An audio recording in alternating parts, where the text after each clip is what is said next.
বাংলাদেশে জামাতে ইসলামের মেয়ে সাপ্রি সাপোর্টারের কাণ্ড দেখলে আপনার হাসতে হাসতে পেটে ফুলে যেতে পারে। আমার প্রাণপ্রিয় ভাই ও বন্ধুরা, বাংলাদেশে জামাতে ইসলাম নামক সেই সংগঠনটাকে মানুষ এমনিতেই মুনাফিক সংগঠন বলে। বাংলাদেশে জামাতে ইসলামেরই একজন মেয়ে সাপ্রি কন্টেন্ট ক্রিয়েটর বাংলাদেশে জামাতে ইসলামের মনোনীত এমপি সাতক্ষীরা 4 আসনের গাজী নজরুল ইসলামকে বহিষ্কার করার আগে একটা সে সঙ্গীত গেয়েছে। তাদের ভাষায় এটাকে গজল বলা হয়। একটা গজল গেয়েছে। আসুন তাদের দ্বিমুখী আচরণটা আপনাদের সামনে তুলে ধরা হোক।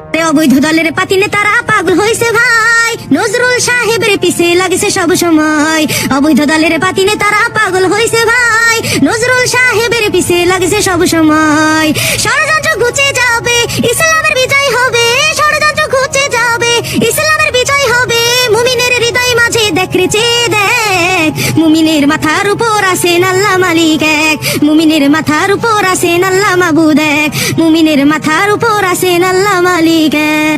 আমার প্রাণপ্রিয় ভাই ও বন্ধুরা, এটা হচ্ছে গাজী নজরুল ইসলাম সাহেবকে বহিষ্কার করার আগের সঙ্গীত। তাদের ভাষায় এটাকে গজল বলা হয়। এটা গেয়েছে এআই এর ঘটনা, মানুষ তার নামে মিথ্যাচার করছে, এমন হাজার হাজার ঘটনা তারা সোশ্যাল মিডিয়ার মধ্যে প্রচার করে যাচ্ছিল, যেন গাজী নজরুল ইসলাম সাহেব কোনো ভুল করতে পারে না। কারণ সে বাংলাদেশে জামাতে ইসলামেরই মনোনীত এমপি সাহেব। বাংলাদেশে জামাতে ইসলামের কোনো কর্মী হলে, কোনো নেতা হলে সে কোনো অন্যায় করতে পারে না। সাহাবাই কারাম অন্যায় করতে পারে তাদের কথা অনুযায়ী। আল্লাহ পাক রব্বুল আলামিন নিজে নবীদেরকে দিয়ে ভুল করিয়েছেন, এটা তারা মানতে পারবে। কিন্তু বাংলাদেশে জামাতে ইসলাম নামক সেই সংগঠনের কোনো নেতা কর্মী কোনো অন্যায় করতে পারে, এটা তারা মানতে পারে না। সে কারণে গাজী নজরুল ইসলাম সাহেব যখন তার এই সমস্ত কাণ্ডগুলো সোশ্যাল মিডিয়ার মধ্যে ভাইরাল হলো, সেটাকে ঢাকার জন্য তারা কত ধরনের পথ অবলম্বন করলো। তখন বাংলাদেশে জামাতে ইসলামের এই মেয়ে সাপ্রি কন্টেন্ট ক্রিয়েটর এই গানটা গিয়েছিল। তাদের ভাষায় তো এটাকে গজল বলে। আরে বাবা বাবা বাবা, বাংলাদেশের যত মানুষ আছে এই বিষয়টা নিয়ে কথা হয়েছে, প্রত্যেকটা মানুষ মনে করেন যে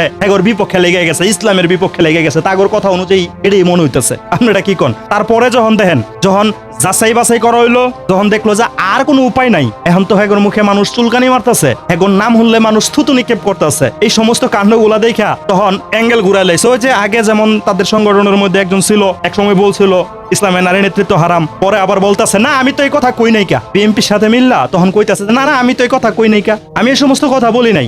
ইসলামের নারী নেতৃত্ব হারাম, আমি এই সমস্ত কথা বলি নাই। অথচ একটা সময় ইসলামের নারী নেতৃত্ব হারাম বলতে বলতে মুখে ফেনা তুলে ফেলাইছিল। যখন বিএনপির লগে যায় যোগদান করছে, তখন কইতাছে যে না আমরা এই সমস্ত কথা কই নাই, ইসলামী নারী নেতৃত্ব হারাম, এগুলো আমরা কই নাই। মানে একদম কত ডিগ্রি অ্যাঙ্গেল ঘুরাই গেছে আপনারা বুঝতে পারছেন। তো এই যে বাংলাদেশ জামাতে ইসলামের এই সাপ্রি মেয়ে কন্টেন্ট ক্রিয়েটর গাজী নজরুল ইসলাম সাহেবের যখন ভাইরাল হইলো, তখন এই গজলটা গাইছে। মানে গজল, একবার ভাষায় গজল, আমরা ভাষায় তো এটা গজল টজল কিছু না।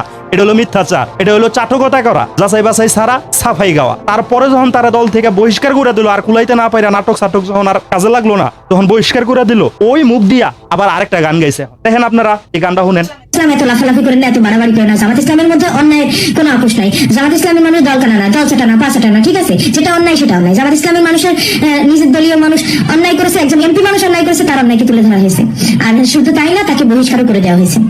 এই জন্য বলছিলাম যে এত লাফালাফি করেন না, দেখেন কি হয়। দেখছেন সাপ্রির কথা শুনছেন? এই হলো বাংলাদেশে জামাতে ইসলাম নামক সেই সংগঠনের কর্মীদের অবস্থা। উনি হচ্ছেন মেয়ে কর্মী। প্রথমে একটা সঙ্গীত গেয়েছে, তাদের ভাষায় তো এটাকে গজল বলে। পরের বার আমি তো ভেবেছিলাম এটা গজল হবে, এটাতে কি গজল টজল না, এটা হলো কথা। কথা এত লাফালাফি করেন না, এত করেন না। বাংলাদেশ জামাতে ইসলাম এরকম বকচক করা, আরে বাবা রে বাবা, কত ধরনের কথা কয়ে লাইল। অথচ আগে একটা বুম ফাটাই দিল একটা গজল গাইয়া এরা। বাংলাদেশ জামাতে ইসলামের কোনো নেতা কর্মী কোনো আকাম কুকাম করতে পারে না, অথচ সাহাবাই কেরামের ভুল ধরে বয়ে থাকে।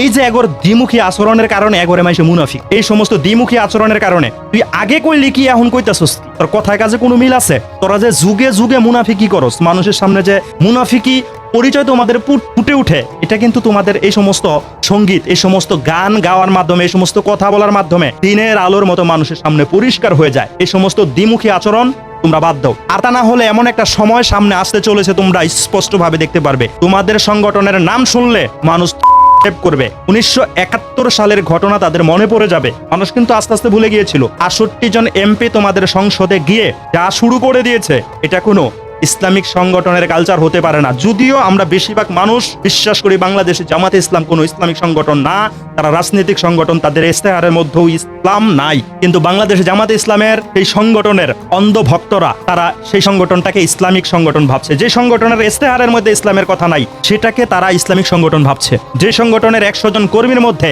98 জনকে দেখে মুসলিম বলে মনে হয় না, সেই সংগঠনটাকে তারা ইসলামিক সংগঠন ভাবছে। মানে কতটুকু তাদের মাথার মধ্যে কমন সেন্স আছে আপনারা বুঝতে পারছেন। এটা কি শুধুই সমালোচনা, এটা কি শুধুই তহমত দেওয়া? এটা তো বাস্তব কথা। এই যে মেয়েটার একটা গান শুনলেন, কিছু কথা শুনলেন, তার আগের কথা গাজী নজরুল ইসলাম সাহেবকে দোষী যখন তার ভিডিওগুলো ভাইরাল হয়েছিল তখনের কথা, তখন তাকে নিয়ে চাটকতা করেছে, সাফাই গিয়েছে। মানে বাংলাদেশ জামাতে ইসলাম কোনো অন্যায় করতে পারে না। যখন তাকে দল থেকে বহিষ্কার করে দিল, অন্যায় প্রমাণিত হলো, এখন লাফায়েন না টাফায়েন না, বাংলাদেশ জামাতে ইসলামের মধ্যে কোনো অন্যায়কারীরা রাহে না।